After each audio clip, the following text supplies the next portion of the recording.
हम में से कई लोगों को कुदरत के न्याय में अन्याय दिखता है। पूज्य श्री इस विषय पर क्या कहते हैं, आइए जानने का एक छोटा सा प्रयास करते हैं। तो प्रस्तुत है जेलर पुस्तक का 20th एपिसोड।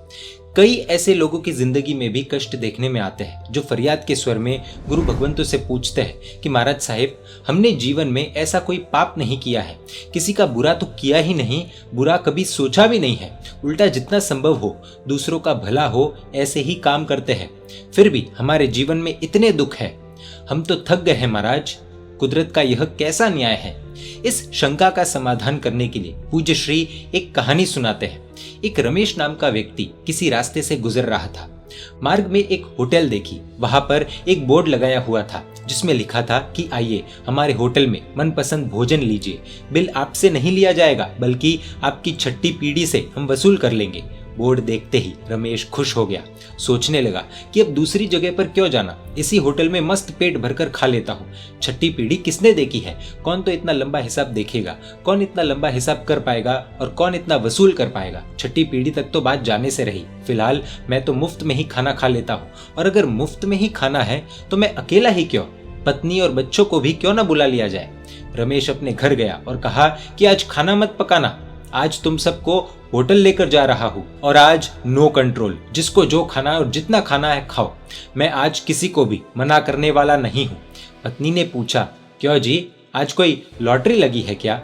रमेश ने कहा, नहीं, आज तो पैसे देने ही नहीं है, मुफ्त में खाना है। सब पहुंच गए होटल और इच्छा अनुसार भरपेट भोजन किया, जितना खा सकते थे खा लिया, इतना खा लिया कि शायद अब उठने में भी मुश्किल हो रही थी। मुफ्त का खाना था, कौन ऐसा मौका व्यर्थ जाने देता।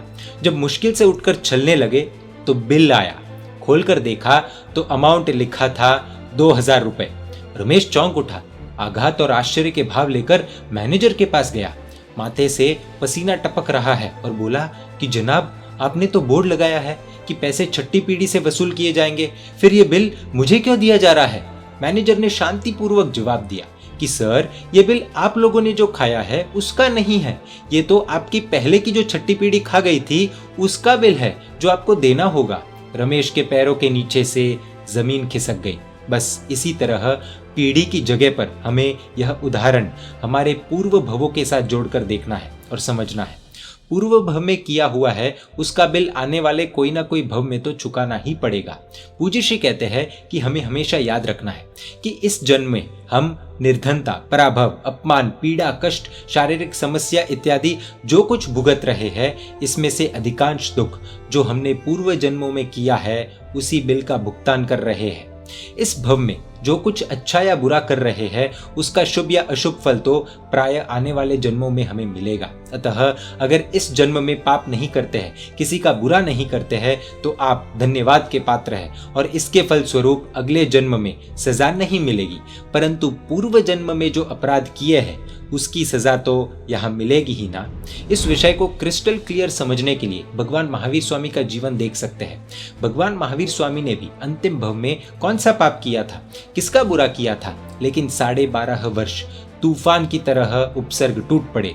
भयंकर उपसर्ग करने वालों के लिए भी उन्होंने तो करुणा का ही चिंतन किया था।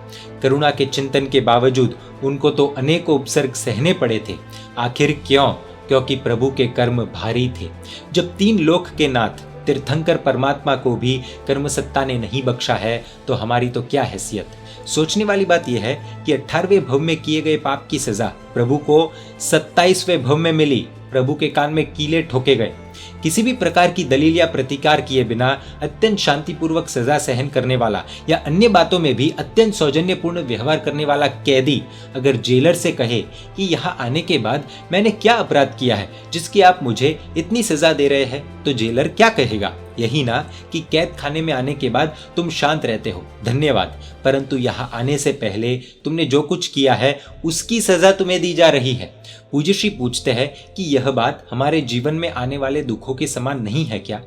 प्रभु महावीर के संबंध में जो समाधान प्रस्तुत करते हैं कि प्रभु ने जो कुछ सहा है वह पूर्व जन्म के कर्मों की सजा थी, वही हमारे दुखों के संबंध में भी हम क्यों नहीं सोच सकते? तो फिर फरियाद या कंप्लेंट्स किस बात की? एक बात कभी भी भूलनी नहीं चाहिए कि सजा अपराध की ही होती है, वर्तमान की नहीं तो पूर्वकृत अपराधों की, लेकिन सजा अपराध की ही होती है। इस विषय में एक सत्य घटना है जो हम अगले भाग में यानी कि एपिसोड 21 में देखेंगे। Jailer book is now available in 6 languages, English, Hindi, Kannada, Tamil, Marathi, Gujarati. इस life changing, motivational, inspirational jailer book को hridayoddgar.com वेबसाइट से प्राप्त कर सकते हैं, www.hrudayoddgar.com। फीडबैक के लिए या अधिक जानकारी के लिए इस ईमेल पर अथवा इस कॉन्टैक्ट नंबर पर भी संपर्क कर सकते हैं। जैन मीडिया पर ऐसे वीडियोस आते रहेंगे। देखने के लिए आपको Jain media YouTube channel subscribe कर नोटिफिकेशंस के लिए बेल आइकन प्रेस करना होगा। आप हमें फेसबुक और इंस्टाग्राम पर भी फॉलो कर सकते हैं। परमात्मा के आज्ञा विरुद्ध कुछ भी कहा हो तो मिच्छामि दुक्कडम। जय जिन शासन, जय महावीर।